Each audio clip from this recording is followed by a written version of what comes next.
History remembers the founders, but it rarely remembers the builders. Osman Bey raised the sword. Orhan Bey raised the state. One carved a dream from dust. The other gave that dream flesh, walls, and coin. But which of them was truly the greater leader? The world of the late 13th century was fractured. The once mighty Seljuk Sultanate of Rum had splintered.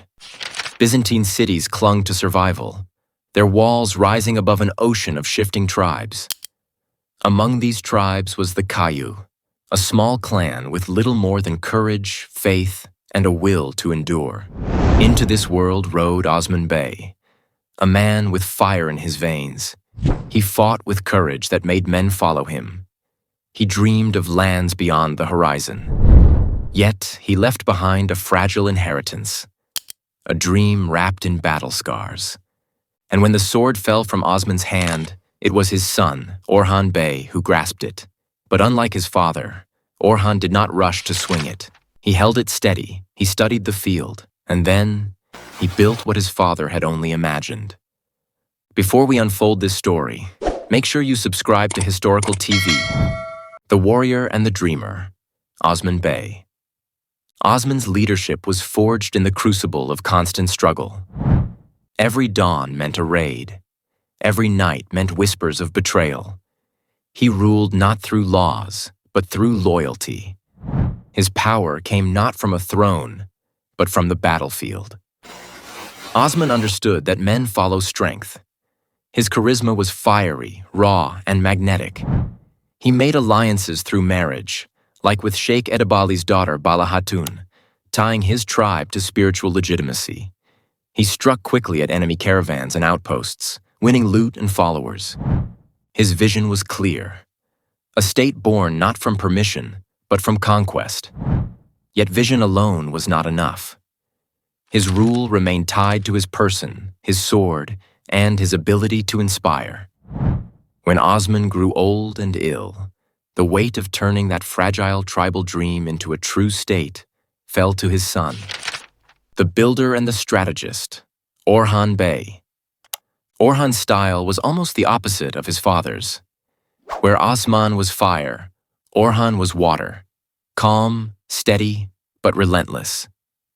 The first great act of Orhan's leadership was the conquest of Bursa in 1326. Osman had dreamed of it, but it was Orhan who captured it. Bursa was not just another fortress. It became the first true capital of the Ottomans. Its markets buzzed with trade. Its mosques called the faithful to prayer. Its walls gave legitimacy to a people once dismissed as wandering nomads. This was the essence of Orhan's leadership. He was not just a conqueror. He was a ruler.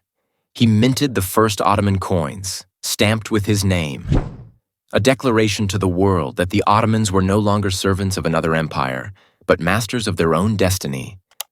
Leadership by vision versus leadership by structure.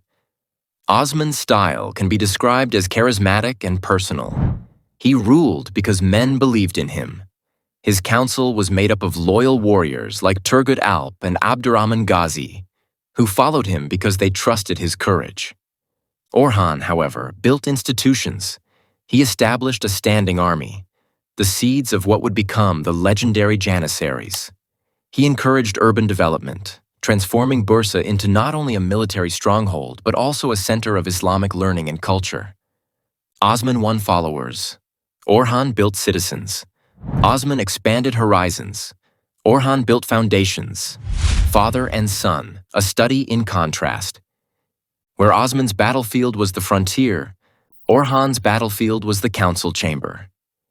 He learned to balance tribes, cities, religious leaders, and warriors.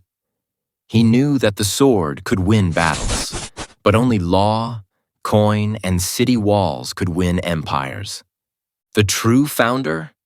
This is why some historians call Orhan the real founder of the Ottoman Empire. Osman gave the dynasty its name, but Orhan gave it its body, its capital, its coins, its first institutions. Without Osman, there would be no dream.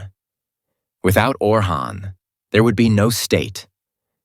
History often remembers the first spark more than the steady flame. Osman is celebrated as the founder, the warrior who dared to dream. And so, the question lingers. Was the Ottoman Empire the creation of a fiery warrior or the careful hand of his son? Perhaps the truth is that it was born twice. Once in Osman's dream, once in Orhan's rule. If you want to uncover more secrets of forgotten rulers, royal betrayals, and empires that shaped the world, subscribe now to Historical TV